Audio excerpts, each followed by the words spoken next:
पत्नी से ज्यादा मोह नहीं रखना चाहिए। तुलसी रत्नावली की कहानी। जय श्री कृष्ण दोस्तों, स्वागत है आज की वीडियो में। आज की कहानी बहुत ही महत्वपूर्ण होने वाली है। ये एक सच्ची कहानी है।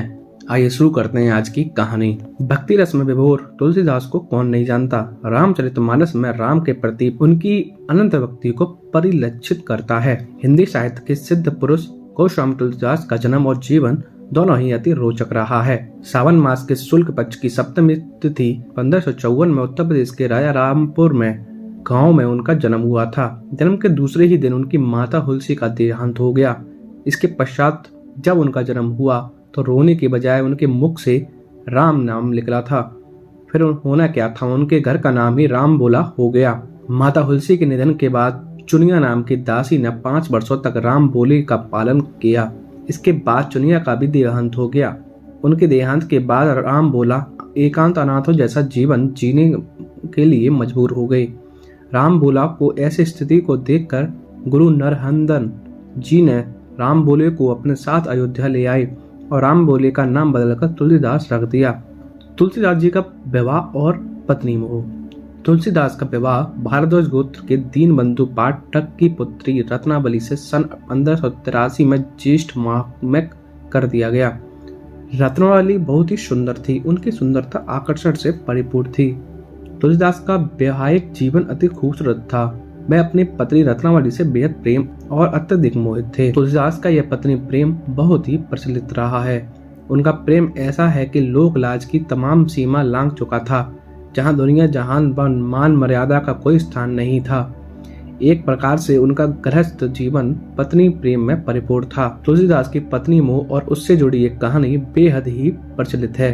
तुलसीदास का विवाह तो हुआ, परंतु अभी उनकी पत्नी का गौना बाकी था। ब्याह के बाद रत्नावली अपने बड़े भाई के साथ अपने मायके चली गई। इस प्रकार पत्नी का तुलसीदास से अलग होना तुलसीदास के लिए किसी वियोग से कम नहीं था। पत्नी से मिलन की चाह तुलसी की प्रतीक्षा का विध्वंस कर रहा था। एक दिन तुलसीदास के सब्र का बांध टूटा और वह रत्नावली से मिलने निकल पड़े। रत्नावली मिलन की चाह ऐसी कि तेज वर्षा और अंधेरी रात का सुन बोध भी नहीं रहा। जब वह एक उफनती नदी के किनारे पहुंचे तो उनको एक लाश भी लकड़ी का लट्ठा दिखाई दे रहा था। सबको लट्ठा समझकर उफनती हुई नदी सहारे पार कर लिया। जब वे रत्नावली के घर पहुंचे तो घर से सटा एक वृक्ष जिस पर एक सर्प लटक रहा था। उस समय वह सर्प भी उन्हें रस्सी दिखाई दे रहा था। वह सर्प को रस्सी समझकर ऊपर चढ़ गए।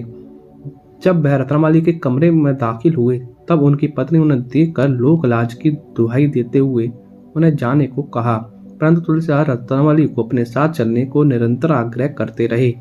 बाद में रत्नावली बेहद क्रोधित मन से धिक्कारते हुए बोली, अस्थि चर्ममय देह रह सोए ऐसी प्रीति नेकु जो होती राम से तो काहे भवित। अर्थात कि तुम मेरे इस हड्डी मांस के शरीर के प्रति जितना तुम्हारा प्रेम है उसका आधा भी स्नेह तुम्हारा प्रभु राम के लिए होता तो तुम भव सागर पार कर लेते। तुलसीदास की इस प्रकार से अवहेलना से उनकी दिशा और दशा दोनों ही बदल लगती थी। इस अवहेलना के तत्पश्चात वह प्रभु श्री राम की भक्ति में ऐसे नील हुए कि वह प्रभु राम के ही हो गए। कहते हैं कि किसी सिद्ध पुरुष के पीछे किसी स्त्री का बहुत बड़ा हाथ होता है। यह बात ठीक तुलसीदास के ऊपर बैठता है। पत्नी द्वारा लज्जित होने के बाद तुलसीदास को ज्ञान की प्राप्ति हुई। लज्जित होने का परिणाम तुलसीदास की कामयाबी को दर्शाता है। उनके द्वारा रचित ग्रंथों की संख्या 39 बताई जाती है, जिसमें सबसे बड़ा रामचरितमानस विश्व विख्यात ग्रंथ है। रामचरितमानस जैसे महाकाव्य की रचना के लिए संपूर्ण विश्व तुलसीदास का लोहा मानता है। पत्नी के कड़वे बोल ने प्रभु श्री राम से मिलन कराया। एक पौराणिक मान्यता के अनुसार जब गंगा नदी से नहाकर तुलसीदास बाहर आते हैं तब वे अपने साथ एक लोटा जल भर कर लाते थे और वह एक वृक्ष के नीचे डाल दिया करते थे, जिस पर एक प्रेत निवास करता था। एक दिन वह प्रेत तुलसीदास से बेहद प्रसन्न हुआ और कुछ मांगने के लिए बोला। तुलसीदास प्रभु मिलन की चाह बताई। फिर प्रेत ने उनको हनुमान जी के वे आश्रय में जाने का सुझाव दिया। तुलसीदास जी ने हनुमान जी के आश्रय में जाने का निश्चय लिया।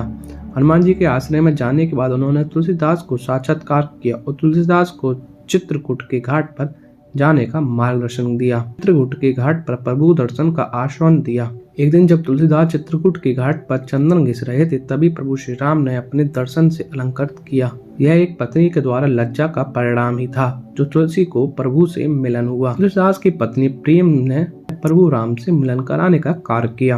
रामचरितमानस व अन्य महाकाव्य की रचना के लिए प्रेरित भी किया। तुलसीदास ब्रज और अवधी भाषा में विविध प्रकार के दोहे चौपाई का उपयोग करते हुए उन्होंने गीता बलि, दोहा बलि और कविता बलि की भी रचना की।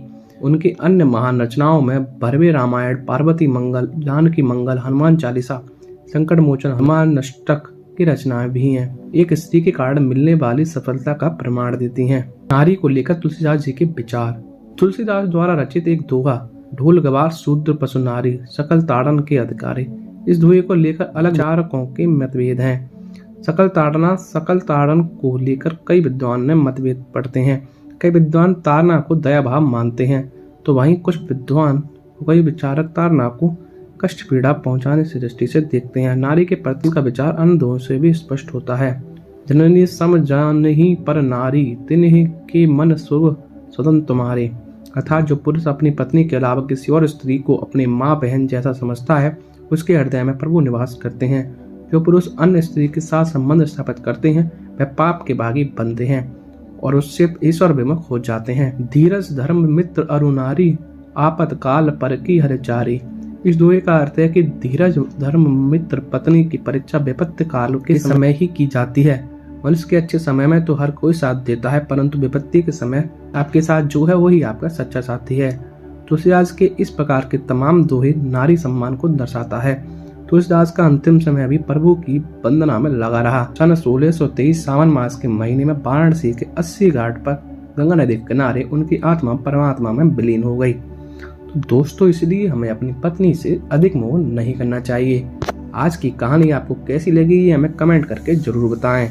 वीडियो अच्छी लगी तो लाइक करें, कमेंट करें और शेयर करें। और चैनल पर नए हैं तो सब्सक्राइब करना बिल्कुल ना भूलें। जय श्री राम दोस्तों।